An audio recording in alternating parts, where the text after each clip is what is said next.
আসসালামু আলাইকুম, নার্গিস মজিদ লিমা স্বাগত জানাচ্ছি এনটিভির দেশের খবরে। ক্রাউন সিমেন্ট শিরোনাম দেখছিলেন, এবার পুরো খবর। কুমিল্লা দক্ষিণ জেলা বিএনপির সম্মেলন চলছে। বক্তব্য রাখছেন বিএনপির স্থানীয় ও কেন্দ্রীয় কমিটির নেতারা। ১৬ বছর পর অনুষ্ঠিত এ সম্মেলনে যোগ দিয়েছে ১০টি উপজেলা ও ৪টি পৌরসভার ১,৪১৪ জন কাউন্সিলর ও বিভিন্ন পর্যায়ের ৬০,০০০ ডেলিগেট। কিছুক্ষণের মধ্যে ভার্চুয়ালি যুক্ত হবেন বিএনপির ভারপ্রাপ্ত চেয়ারম্যান তারেক রহমান। আগামীতে নতুন দায়িত্বপ্রাপ্ত জেলা কমিটির নেতারা দলকে সুসংগঠিত করবেন তৃণমূলের নেতাকর্মীদের, এমন প্রত্যাশা সবার। কুমিল্লা দক্ষিণ জেলা বিএনপির এই সম্মেলনের সভাপতি, সাধারণ সম্পাদক ও সাংগঠনিক সাধারণ সম্পাদক পদে প্রতিদ্বন্দ্বিতা করছেন ১৩ জন প্রার্থী।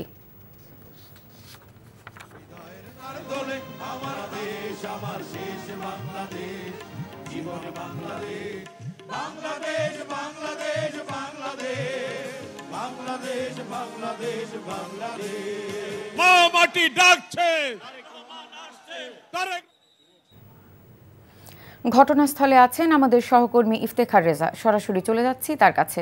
ইফতেখার, সম্মেলনে বিএনপির ভারপ্রাপ্ত চেয়ারম্যান তারেক রহমান কখন বক্তব্য রাখবেন?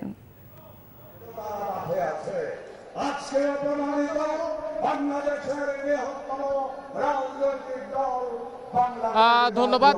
এই মুহূর্তে আমরা অবস্থান করছি কুমিল্লা টাউন হল প্রাঙ্গণে। মূলত এই চলমান রয়েছে বিএনপির দীর্ঘ ১৬ বছর পর কুমিল্লা দক্ষিণ জেলা বিএনপির যে কাউন্সিল, সেই কাউন্সিল চলমান রয়েছে। ইতিমধ্যে স্থানীয় যারা নেতা রয়েছেন তারা বক্তব্য রাখছেন। এরপরে বিএনপির কেন্দ্রীয় যে নেতাকর্মী যারা রয়েছেন তারা বক্তব্য রাখবেন।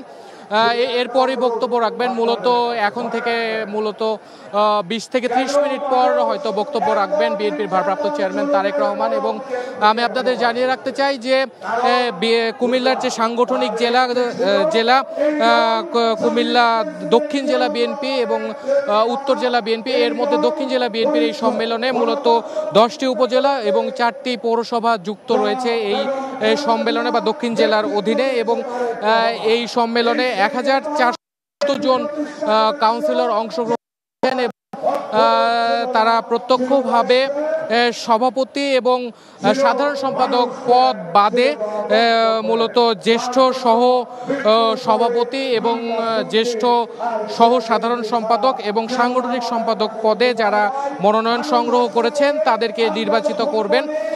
তবে সভাপতি এবং সাধারণ সম্পাদক পদে যে প্রার্থিতা নির্বাচনের যে বিষয়, সেটি মূলত একজন সভাপতি মনোনয়নপত্র সংগ্রহণ করেছেন এবং একজন সাধারণ সম্পাদক প্রার্থী মনোনয়নপত্র সংগ্রহ করার কারণে মূলত বিনা প্রতিদ্বন্দ্বিতায় তারা নির্বাচিত হতে যাচ্ছেন। এবং তৃণমূল নেতা কর্মী যারা রয়েছেন তাদের প্রত্যাশা যে আগামী ত্রয়োদশ জাতীয় সংসদ নির্বাচনকে কেন্দ্র করে সাংগঠনিকভাবে অনেকটাই শক্তিশালী হবে দক্ষিণ জেলা বিএনপি এবং আগামীতে নির্বাচনের মাঠে যে বিরোধী রাজনৈতিক যে দলগুলো রয়েছে সেই দলগুলোকে তারা সুসংগঠিতভাবে মোকাবেলা করতে পারবে। তো এই ছিল কুমিল্লা টাউন হল থেকে সর্বশেষ জানছিলাম বিএনপির সম্মেলনের খবর। এনসিপিকে শাপলা দিবে না বললেও স্পষ্ট কারণ ব্যাখ্যা করছে না নির্বাচন কমিশন। তাই নতুন করে আবেদন করা হয়েছে সব আইনগত দিক বিবেচনা করে। শাপলা এনসিপি পাবে বলে আশা করছেন দলের উত্তরাঞ্চলের মুখ্য সংগঠক সার্জিস আলম। সকালে পঞ্চগড় ওয়েলফেয়ার অ্যাসোসিয়েশন আয়োজিত বিতর্ক উৎসবে যুক্ত হয়ে সাংবাদিকদের প্রশ্নের জবাবে এসব কথা বলেন তিনি। জানান, গণ অধিকার এবং এবি পার্টির সাথে একীভূত এবং অ্যালায়েন্স ভিত্তিক আলোচনা চলছে, কারণ এ দল দুটির আদর্শ প্রায় একই। তিনি আরও বলেন, বাংলাদেশের রাজনীতিতে আওয়ামী লীগের চ্যাপ্টার ক্লোজ হয়েছে।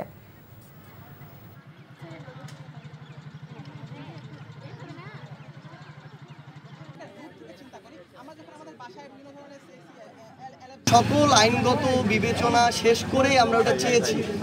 এখন আমাদের কাছে যেটা মনে হচ্ছে যে তারা সর্বশেষ যে কথাটা বলেছে যে তারা এটা দিবে না, কিন্তু এটার কারণ তারা ব্যাখ্যা করবে না। আসলে তাদের কাছে কারণ নাই, যেহেতু তাদের কাছে কোনো আইনগত কারণ নাই, নিশ্চয়ই তারা কোনো না কোনো কিছুর চাপে তাদের জায়গা থেকে এই শাপলা মার্কাটা দিচ্ছে না। খাগড়াছড়িতে স্কুল শিক্ষার্থীকে সংঘবদ্ধ ধর্ষণের প্রতিবাদ ও অপরাধীদের গ্রেফতার করে দৃষ্টান্তমূলক শাস্তির দাবিতে দ্বিতীয় দিনের মতো জুম্মু ছাত্র জনতার ডাকে সকাল সন্ধ্যা সড়ক অবরোধ চলছে।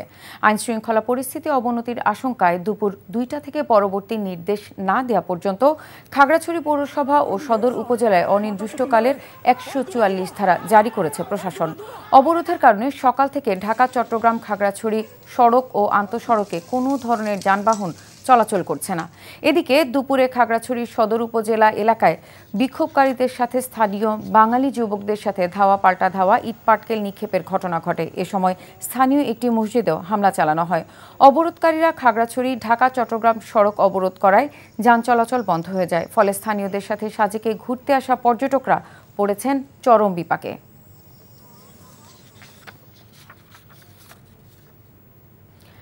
রাজশাহী, চাঁপাইনবাবগঞ্জ ও নাটোর থেকে একটি ছাড়া ঢাকা রুটের যাত্রীবাহী সকল বাস চলাচল দ্বিতীয় দিনের মতো বন্ধ রয়েছে। চালক ও শ্রমিকদের সুযোগ সুবিধা বাড়ানো নিয়ে মালিকদের সাথে মতবিরোধের কারণে মালিকপক্ষ বাস চলাচল বন্ধ রেখেছে। ফলে চরম ভোগান্তিতে পড়েছে যাত্রীরা।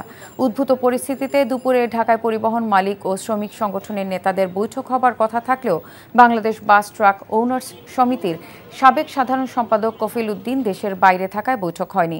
আগামীকাল বৈঠক হতে পারে বলে জানিয়েছেন উত্তরবঙ্গ বাস মালিক সমিতির মহাসচিব নজরুল ইসলাম হেলাল। আজ বিশ্ব পর্যটন দিবস। এই দিন ঘিরে দেশের বিভিন্ন পর্যটন কেন্দ্রগুলোতে আনন্দ র্যালি ও আলোচনা সভার আয়োজন করা হয়েছে। টেকসই উন্নয়নে পর্যটন এই স্লোগানকে ধারণ করে পর্যটন নগরী কক্সবাজারে পালন করা হয়েছে বিশ্ব পর্যটন দিবস। দিবসটি ঘিরে সকালে কক্সবাজারের সুগন্ধা পয়েন্টে পায়রা ও বেলুন উড়িয়ে দিনের সূচনা করেন জেলা প্রশাসক মোহাম্মদ আব্দুল মান্নান। পরে বিভিন্ন পর্যটন ব্যবসায়ী সহ নানা সংগঠন ও উন্নয়ন সংস্থা র্যালির আয়োজন করে। বিশ্ব পর্যটন দিবস উপলক্ষে সিলেটের পর্যটনকে ঢেলে সাজানোর প্রতিশ্রুতি দিয়েছে সংশ্লিষ্টরা। এ সময় জেলা প্রশাসন ও পর্যটন সংশ্লিষ্টরা র্যালি ও পর্যটন কেন্দ্রগুলো পরিদর্শন করেন। ম্যারাথন, র্যালি ও আলোচনা সভার মধ্য দিয়ে রাঙামাটিতে উদযাপন করা হয়েছে বিশ্ব পর্যটন দিবস। সকালে দিবসটি উপলক্ষে রাঙামাটি পার্বত্য জেলা পরিষদের আয়োজনে এসব অনুষ্ঠান আয়োজন করা হয়। বিএনপির সিনিয়র যুগ্ম মহাসচিব রুহুল কবির রিজভী বলেছেন, তৎকালীন মন্ত্রী ওবায়দুল কাদের, সালমান এফ রহমান, আনিসুল হক ও আসাদুজ্জামান খান কামালের পরামর্শে অপরাধমূলক কাজ করেছেন শেখ হাসিনা। দুপুরে নারায়ণগঞ্জের রূপগঞ্জে আওয়ামী লীগের সন্ত্রাসী হামলায় আহত রূপগঞ্জের ভুলতা ইউনিয়নের 1 নম্বর ওয়ার্ড ছাত্র দলের সাবেক সভাপতি মোহাম্মদ দোলন ভুইয়ার খোঁজ খবর নেন বিএনপির ভারপ্রাপ্ত চেয়ারম্যান ও আমরা বিএনপি পরিবারের প্রধান পৃষ্ঠপোষক তারেক রহমান।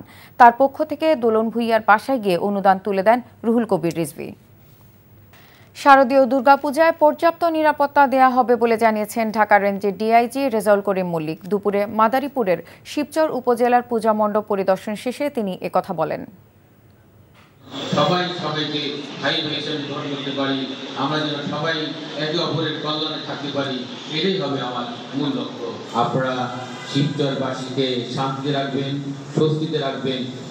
এই শিবচরবাসী যদি শান্তিতে থাকে, স্বস্তিতে থাকে, এটাই হবে আমার জন্য সবচেয়ে বড় শান্তি, বড় সুখ। এই ছিল দেশের খবরে। এই সন্ধ্যা 6টায় ইভিনিং নিউজ দেখার আমন্ত্রণ রইল। ধন্যবাদ সবাইকে।